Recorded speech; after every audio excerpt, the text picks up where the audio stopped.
way. So ask him something about me. So, first question, how to play with Boban. Second question, why unblock from him? Aw, thank you, Boban. This show-offs.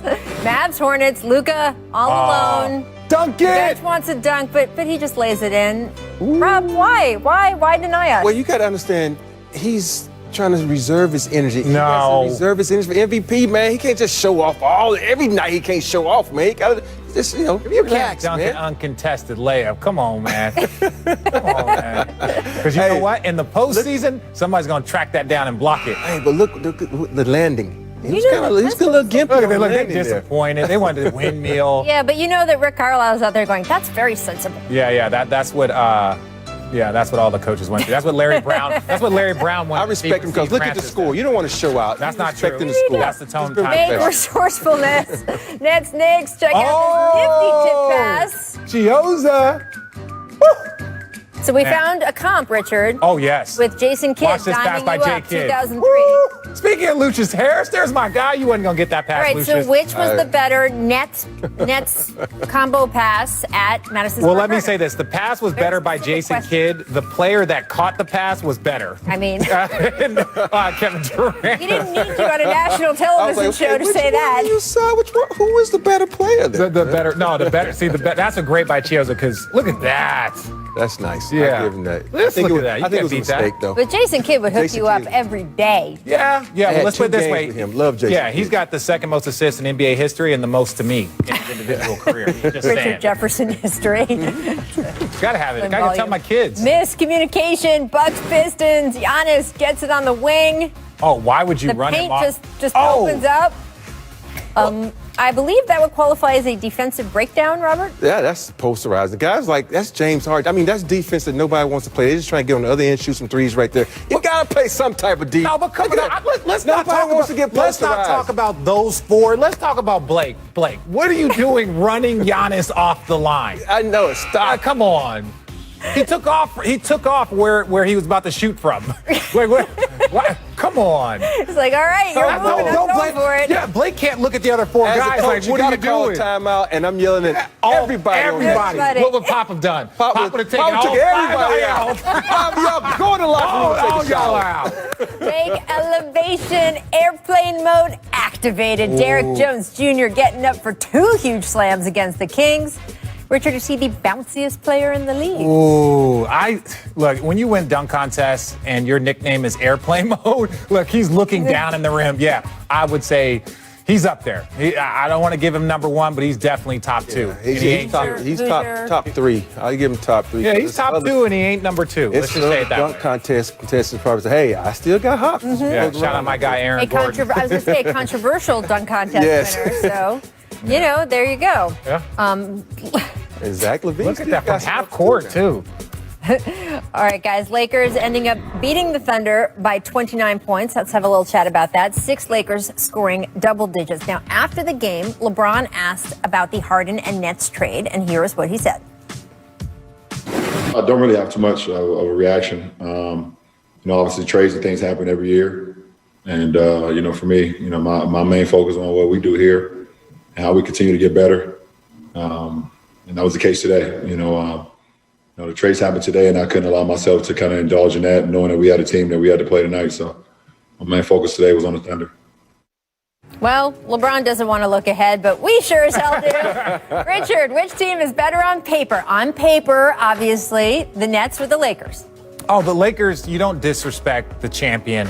The Lakers are the best team in the NBA. They were last year and they are this year. That team on the right has a lot of work to do as far as building the chemistry to get to a championship. It's never just... That's why I said on paper. I know on paper, but we can't even just On tease a little paper, bit. on the floor, Lakers by far. Because if you look at that team, LeBron's going to have an off night to play defense. That's going to make him that much better if those are the lineups. So there's no way the Nets can even contend with the Lakers. Their bench is not there. Their starters are not there. Not taken away from their big three. But if you look at that Lakers squad, they got some skill. They got a skill set like Okay, no other so- with the additions they just had. And real quick, let's talk about the Yes. Nets. if the Nets, if Kyrie comes back 100% healthy, James Harden gets in championship condition, right? Everything starts rolling for the Nets. They are a huge problem. Now, there's a lot more ifs. The Lakers already are a problem. They are the champion. They are the team that's favored to win the championship. So when you look at which team has more work to do to get to peak championship form, it's the Nets. And so, even on paper, I think there's a lot more for the Nets. But boy, I love that roster right now. I like what they have. I like the stars. It makes it fun to watch basketball. Is that really a roster yet, though? Well, it's a roster. It's a We'll roster. see if it's a team. But like I said, it's paper. They still, hey, It's the Nets paper. still have some cap room to, bring in some I don't know, whoever. No, not me. I'm right here. Okay. I'm sorry. I There's wanted nothing to out there. Follow up on your LeBron defensive point and sort of the larger point we've been talking about defense on the Nets side. I'm looking at our ESPN stats and info group, and they're saying that LeBron James allowed opponents to shoot just 30% when he's the contesting defender, which is by far the best in the NBA so far this season. So if you are looking at sort of, was LeBron's defense going to drop back off a little bit this season after he made such a concerted effort last year? Is he setting the same tone in the regular season now after such a short offseason?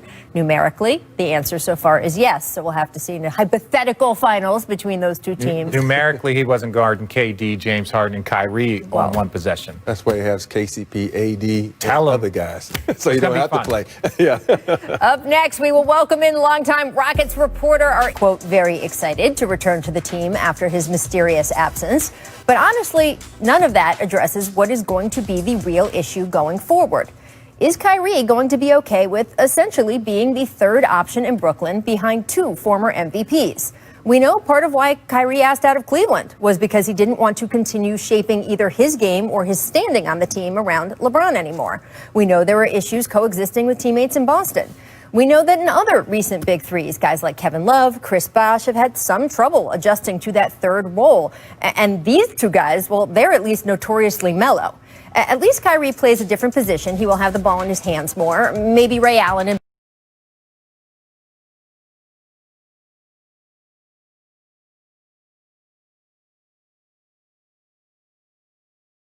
Boston is a better comparison. Although clearly it is something to watch, as is how this Nets team looks on the defensive end. With Jared Allen out the door, the Nets no longer have anyone who you would call a defensive standout. In fact, 5 of the Nets' key rotation players had a negative defensive real plus-minus last season. That's a lot.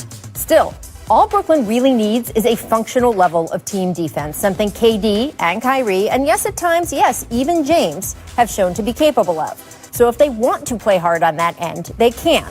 Also, let's be honest, there's going to be plenty of nights, at least in the regular season, they won't have to. In a year where there is no plan to hold an actual all-star game, Brooklyn should have plenty of that vibe nightly. At their best, we could see a 3-ring circus of death-defying feats of basketball brilliance.